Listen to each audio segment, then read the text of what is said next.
Hello, ഇന്ന് വളരെ simple and easy ആയിട്ടുള്ള ഒരു ചിക്കൻ റോസ്റ്റിൻ്റെ റെസിപ്പി ഉണ്ടല്ലോ. അപ്പോൾ അതിനായിട്ട് ഞാനൊരു 8 പീസസ് എടുത്തിട്ടുള്ളൂ.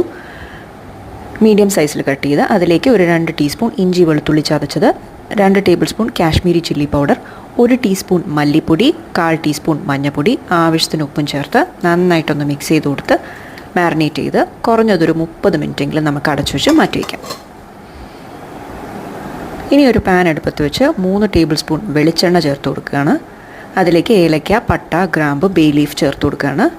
അതൊന്ന് ചൂടായി വരുമ്പോഴത്തേക്കും ഞാനൊരു 20 ചെറിയ ഉള്ളി കട്ട് ചെയ്താണ് ചേർത്ത് കൊടുക്കുന്നത്.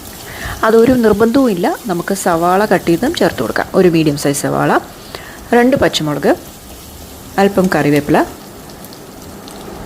ജസ്റ്റ് ഒന്ന് വഴന്ന് വരുമ്പോൾ നമുക്കതിലേക്ക് മാരിനേറ്റ് ചെയ്ത് വെച്ചിരിക്കുന്ന ചിക്കൻ പീസസ് ചേർത്ത് കൊടുക്കാം. നല്ലൊരു മിക്സ് കൊടുത്തതിന് ശേഷം വെള്ളം ഒന്നും ചേർക്കേണ്ട ആവശ്യമില്ല. അടച്ചു വെച്ച് നമുക്കൊരു 20 മിനിറ്റോളം കുക്ക് ചെയ്തെടുക്കാം. ഇടയ്ക്കിടയ്ക്ക് ഇളക്കി കൊടുക്കാൻ ശ്രദ്ധിക്കുക. ഏകദേശം ഒരു 10 മിനിറ്റ് ശേഷം ഞാൻ 1 ടീസ്പൂൺ കുരുമുളക് പൊടിയും 1 ടീസ്പൂൺ ഗരം മസാലയും ആഡ് ചെയ്ത് കൊടുക്കുകയാണ്. നന്നായിട്ടൊന്ന് മിക്സ് ചെയ്തതിന് ശേഷം അടച്ചു വെച്ച് വീണ്ടും ഒരു 10 മിനിറ്റ്സ് കുക്ക് ചെയ്യുകയാണേ. ഏകദേശം ആയിട്ടുണ്ട്. Total cooking time 20 to 25 minutes. അവസാനത്തെ ഒരു ഇൻഗ്രീഡിയൻറ്റും കൂടി, ഒരു അര നാരങ്ങയുടെ നീരും കൂടെ ചേർത്ത് കൊടുത്ത് ഹൈ ഫ്ലെയിമിൽ ഒന്ന് മിക്സ് ചെയ്തെടുക്കുകയാണ്.